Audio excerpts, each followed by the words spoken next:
dive in. Basically, mental block adalah kondisi di mana seseorang memiliki hambatan mental, atau ibaratnya ada tembok penghalang di otak kita yang membuat kita jadi sulit berpikir jernih, mengambil keputusan, ataupun menyelesaikan tugas. Nah, ada tanda-tanda yang biasanya dimiliki oleh orang-orang yang punya mental block. Pertama, perfeksionis. Orang-orang perfeksionis biasanya pengen semuanya serba sempurna. Makanya mereka jadi gampang banget stres dan takut gagal. Nah, stres ini bisa membuat otak kita jadi macet dan susah untuk berpikir jernih. Terus kalau kita ragu sama diri sendiri, takut gagal, dan merasa tidak mampu, kitanya jadi malas ngapa-ngapain deh. Kedua, self-doubt. Orang-orang dengan tanda ini biasanya merasa tidak layak, tidak mampu, atau merasa tidak cukup baik. Hal ini bisa menghambat mereka untuk mencoba hal baru, mengambil risiko, atau mengejar tujuan mereka. Ketiga, gangguan tidur. Mental block dapat mengganggu kualitas tidur seseorang. Mereka mungkin susah tidur, sering terbangun di malam hari, atau mengalami mimpi buruk. Hal ini bisa disebabkan oleh stres, kecemasan, atau pikiran yang terus-menerus berputar-putar di otak. Keempat, pesimis. Orang-orang seperti ini selalu melihat sisi negatif dari segala sesuatu. Mereka susah untuk melihat peluang, merasa kesulitan akan selalu ada, dan juga seringkali merasa putus asa. Sikap pesimis ini bisa menghambat mereka untuk mengambil keputusan atau berusaha untuk mencapai tujuan mereka. Kalau tanda-tanda ini muncul terus dan mengganggu kegiatan sehari-hari lo,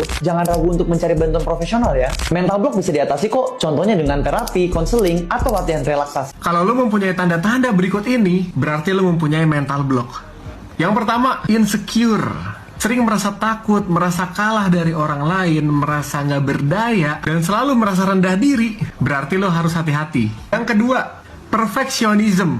Ingin mencoba hal baru tapi nggak pernah dimulai-mulai karena menunggu semuanya sempurna.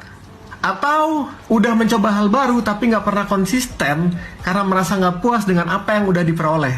Mungkin semua itu tanda bahwa lo adalah orang yang perfeksionis.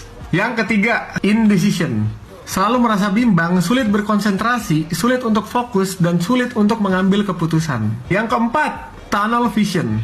Sering mengurung diri dan takut bertemu orang, bersikap antisosial, dan susah menerima kenyataan hidup. Kalau lo mempunyai ciri-ciri di atas, mungkin pikiran bawah sadar lo tertanam mental block yang satu ini. Mental block atau limiting belief adalah suatu keyakinan yang tertanam kuat di dalam pikiran bawah sadar kita, baik itu tertanam secara sadar ataupun gak sadar. Dan faktanya, mental block menjadi penghambat kesuksesan dan kebahagiaan nomor satu. Bagaimana sih awalnya mental block ini bisa tertanam di dalam diri kita? Mental block ini muncul dari berbagai macam pengalaman masa lalu kita dan kita anggap sebagai sebuah kebenaran. Contohnya, mereka yang mengalami trauma akibat perceraian orang tuanya di masa kecil mengakibatkan ia jadi nggak percaya lagi terhadap orang lain, sehingga mereka susah untuk mendapatkan jodoh. Atau mereka yang memiliki rasa takut berlebih karena pada saat masih kecil mereka dibully oleh orang lain. Atau mungkin mereka yang sering merasa malas atau sering menunda-nunda karena perlakuan orang tuanya yang memanjakannya mereka pada saat mereka masih kecil. Semua itu adalah beberapa contoh mental block yang dapat menghambat dan membunuh kebahagiaan